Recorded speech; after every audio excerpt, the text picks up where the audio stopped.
ငယ်ချင်းအားလုံးပဲမင်္ဂလာပါရှင်ဒီနေ့အိမ်မှာလွယ်လွယ်ကူကူနဲ့အဝလှစားလို့ရမယ်မလာထန်းလုံးနီးလေးကိုလာမျှဝေပေးပါမယ်ရှင်ချက်ဖို့အတွက်အစိမ်းရွက်တွေအသားလုံးတွေကိုအစင်တင်ပြုတ်ပြင်ထားပေးပါပြီပြီးတော့ရည်ညည်းနဲ့မလာအဖက်တွေစိမ်းထားပေးပါမယ်ဒီနေ့ချက်တဲ့မလာထန်းအနည်းကတော့တီတဆိတ်သုံးပါတယ်ရှင်တီတဆိတ်ရအရန်စားကောင်းတယ်ပြီးလို့ရှိရင်ရေပူအောင်တည်ပြီးတော့မလာအဖက်အတီအရွက်တွေကိုထည့်ပြုတ်ပေးပါမယ်ရှင်ဒီနေရာမှာကိုကြိုက်တဲ့အသီးအရွက်တွေကြက်သားဝက်သားသို့မဟုတ်ပင်လယ်စာတွေစိတ်ကြရထည့်နိုင်ပါတယ်နော်မလာအဖက်နဲ့အစိမ်းရွက်တွေကိုပြုတ်ပြီးလို့ရှိရင်အသားလုံးထည့်ပြုတ်ပေးပါမယ်ပြီးလို့ရှိရင်ဆယ်ယူပြီးတော့အိုးတလုံးနဲ့ထည့်ထားပေးပါမယ်ရှင်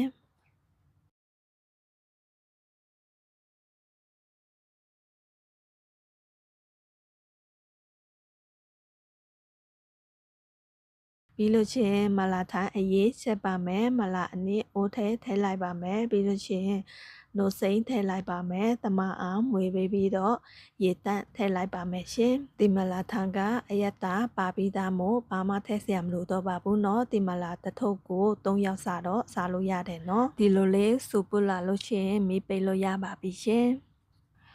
ပြီးရင်တော့ပြိုထားတဲ့အစိမ်းရွက်တွေအသားလုံးအိုးထဲကိုလောင်းထည့်လိုက်ပါမယ်ရှင်ဒါဆိုရင်မလာထန်းထုံထုံဆက်ဆက်အရတာနဲ့ရပါပြီရှင်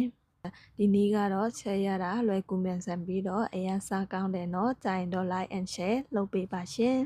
ချက်နီးလေးကိုအစားအဆုံးထိကြည်လာပေးတဲ့အတွက်အရန်ကျေးဇူးတင်ပါတယ်ရှင်နောက်ထပ်ဗီဒီယိုမှာပြန်ဆုံကြပါမယ်ရှင်